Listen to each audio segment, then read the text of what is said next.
সকালটা সত্যিই এক অপূর্ব সুন্দর ছিল। পাখির ডাক, ডাল লেকের পাশে দাঁড়িয়ে সব কিছু ভুলে সারাদিন কীভাবে কেটে যাবে ভাবতেই পারবে না। মনে হবে যেন কোনো এক স্বপ্নের দেশে চলে এসছো। এখন বাজে 10:18, আমরা আমাদের এই হোটেল থেকে বেরিয়ে যাচ্ছি।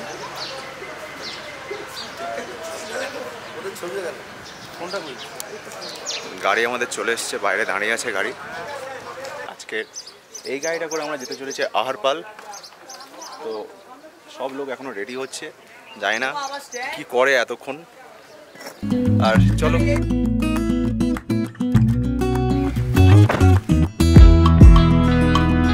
বাজে 11:15, আমাদের গাড়ি আহারপালের জন্য বেরিয়ে পড়েছে।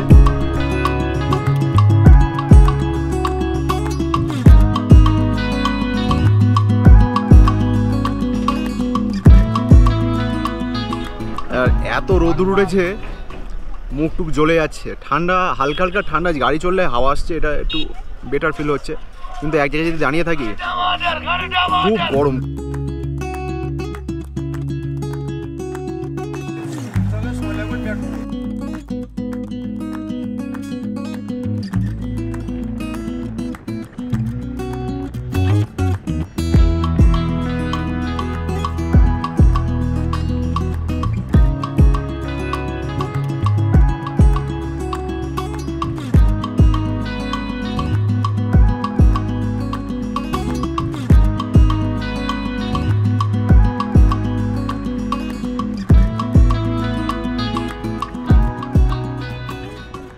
কাশ্মীরে 85 টাকা লিটার পেট্রোলের। এই দেখো, কাঁচ বন্ধ করে গেছে ড্রাইভার, কি জন্য জানি না, বারবার কাঁচ বন্ধ করে দিচ্ছে।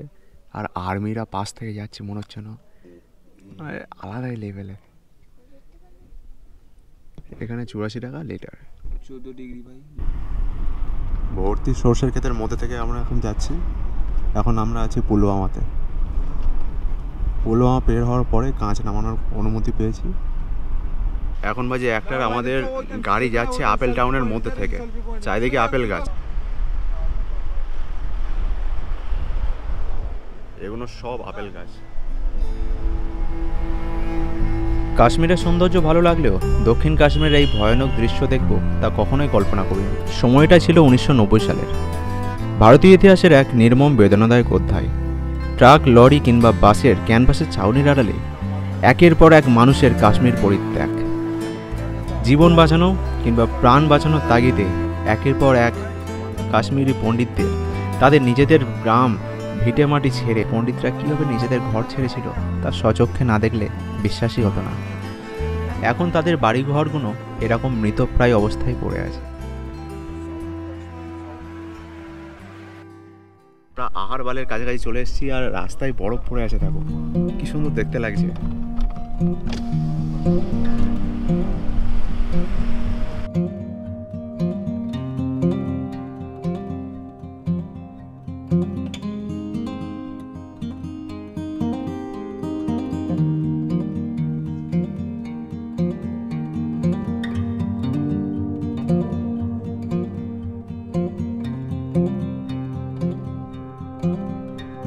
কেমন লাগছে তোমাদের কমেন্টে জানিও। কিন্তু অনেকদিন পরে ভিডিও ছাড়ছি,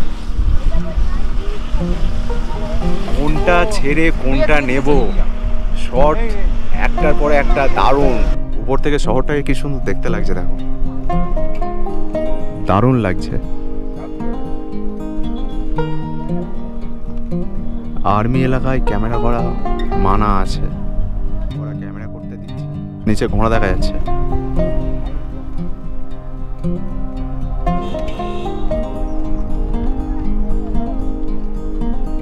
উফ কি সুন্দর লাগছে, দেখো। ও দেখো, অসম্ভব প্রাকৃতিক সৌন্দর্যে ঘেরা এই কাশ্মীরকে নিয়ে কেন যে এত বিতর্ক আর কেন যে এত ঝগড়া তা দেখলেই বোঝা যায়। ঈশ্বর যেন নিজের হাতে এই কাশ্মীরকে সৃষ্টি করেছে। আমাদের গাড়ি আহারবালে চলে এসছে। জায়গাটা অতটাও ভালো না, কিন্তু রাস্তাটা খুব ভালো ছিল। আর সাউথ কাশ্মীরের মধ্যে থেকে আমাদের গাড়ি এসছিল। সাউথ কাশ্মীরটা খুব ডেঞ্জারাস এরিয়া। তো দেখলাম যে ওখানে হিন্দু পণ্ডিতরা থাকতো, পণ্ডিতদের ঘরগুলো এখন আর নেই, সব ভাঙা হয়ে আছে, ভিডিওতে দেখতে পাবে। আর কিচ্ছু নেই এখানে দেখার মতো। একটা ওয়াটারফল আছে ছোট একটুখানি, আর কিচ্ছু নেই। যারা যারা কাশ্মীর আসছো তারা এই আহারবালে না এসে পীর কি গালি বা দুধ পাত্রি যেতে পারো। এখন আমরা আহারবালের ভিতরে ঢুকেছি। আহারবালে এসে একটু ওয়েদারটা চেঞ্জ হচ্ছে, বৃষ্টি হচ্ছে, স্নোফল হালকা হালকা পড়ছে।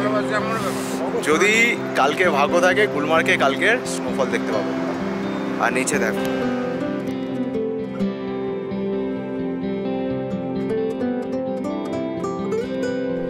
ওয়েদার খারাপ হয়ে যাওয়ার কারণে ব্লগটাকে আমার এখানেই শেষ করতে হলো। আশা করি পরের ব্লগে আবার তোমাদের সাথে দেখা হবে। কাশ্মীরের আসল বরফের মজা কাকে বলে তা তোমরা পরের ব্লগেই দেখতে পাবে। পরিবারের সাথে ঘুরতে যাওয়ায় বেশি কিছু ফুটেজ তোলা হয়নি, যতটুকু ছিল ততটুকুই দিয়ে দিলাম।